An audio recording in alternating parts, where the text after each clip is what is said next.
Today, we're going to talk about a legendary king, a prophet named Suleman. His power wasn't just about armies and gold. No, his command was over the forces of nature itself and a whole world of unseen beings. I mean, really think about that for a second. Imagine a ruler who didn't need ships or roads to move his entire kingdom. A king who could just whisper a command and the wind would do his bidding.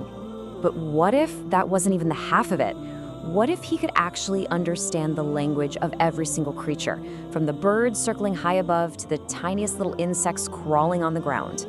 And what if his authority went even further, into a realm completely hidden from our eyes, a place where he commanded powerful, supernatural beings known as the Jinn? Well, this was the world of Prophet Suleman. So what did a kingdom like this actually look like?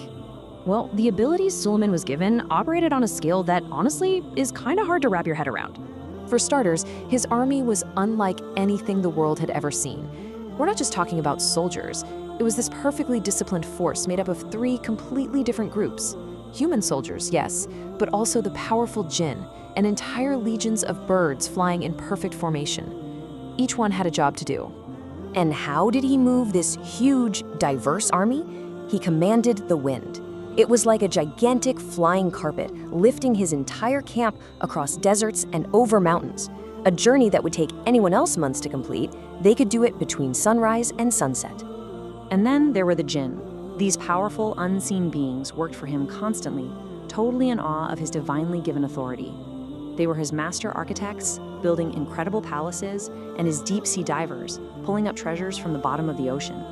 But here's the thing about all this immense power, it was balanced by this incredible humility. You see, as his massive army was marching toward a valley, he actually overheard a single ant warning its colony to get out of the way. And instead of just marching on, Suleman smiled, thanked God for this gift, and commanded his entire army to pass carefully, just to make sure not one single ant was harmed. But this story really kicks into high gear. And it all starts because one member of his bird army went missing. So, picture this. Suleman is reviewing his troops, and he notices that one bird isn't where it should be, the hoopoe, whose name was Hudhud. Now, this was a big deal. Suleman made it very clear that this bird would face some serious punishment unless it came back with a very good reason for being absent. And, well, Hudhud came back with an absolutely astonishing reason. It had flown all the way to a distant land called Sheba, a really wealthy kingdom run by a powerful queen. But the bird had even bigger news. The queen and all her people, they were worshiping the sun instead of the one true God. Now, this news was a huge deal. But Suleman's first move wasn't a show of force. No, it was an act of wisdom, an invitation. Suleman sends a letter with Hudhud inviting the Queen of Sheba to submit to God. And her reaction, well, it shows you how smart she was. She didn't just panic. She got all her advisors together. They were all pushing for war, but she chose diplomacy instead. She decided to send these incredible gifts to kind of test what kind of man Suleman really was. But Suleman just flat out rejected the gifts. He made it crystal clear that the kingdom and the power he'd been given by God were so much greater than any treasure she could possibly send him. The message was obvious. This isn't about gold, it's about faith. So now the queen is fascinated. She realizes she's not dealing with some ordinary king. She decides she has to go see him herself. And this visit, it sets the stage for one of the most mind-blowing displays of power in the whole story. Suleman wanted to show her an undeniable miracle, something that would completely change her perspective. So he throws down a challenge to his entire court. Who among you can bring the Queen of Sheba's magnificent throne from her palace all the way here before she even arrives? 2 volunteers step up. First, a really powerful Jinn offers to bring the huge throne before Suleman can even get up from his seat, which, is an incredible display of raw power. But then, a man who had been given special knowledge from God makes an even crazier claim.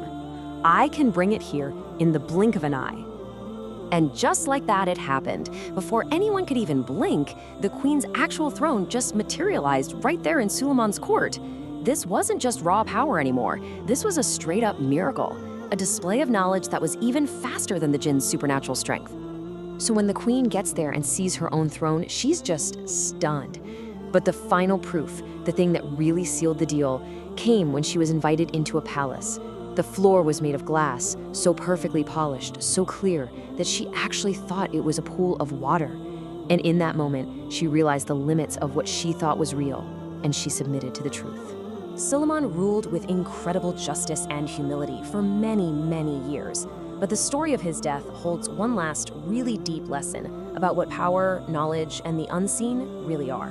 One day, while he was watching the Jinn at work, Suleman passed away, just leaning on his staff. But he stayed standing. And for days, maybe even longer, the Jinn kept on with their back-breaking labor because they were too scared to stop. They thought their master was still watching them. The only way they found out the truth was when a tiny little insect, which had been slowly eating away at the wooden staff, finally caused it to break. And this was the ultimate lesson. The Jinn, right?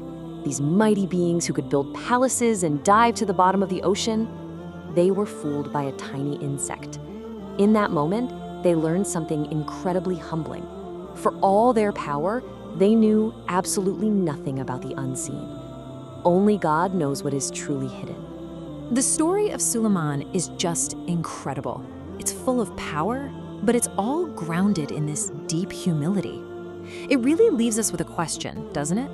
In our own lives, with all of our modern technology and knowledge, what are the real limits of what we can truly see and what we can ever really know?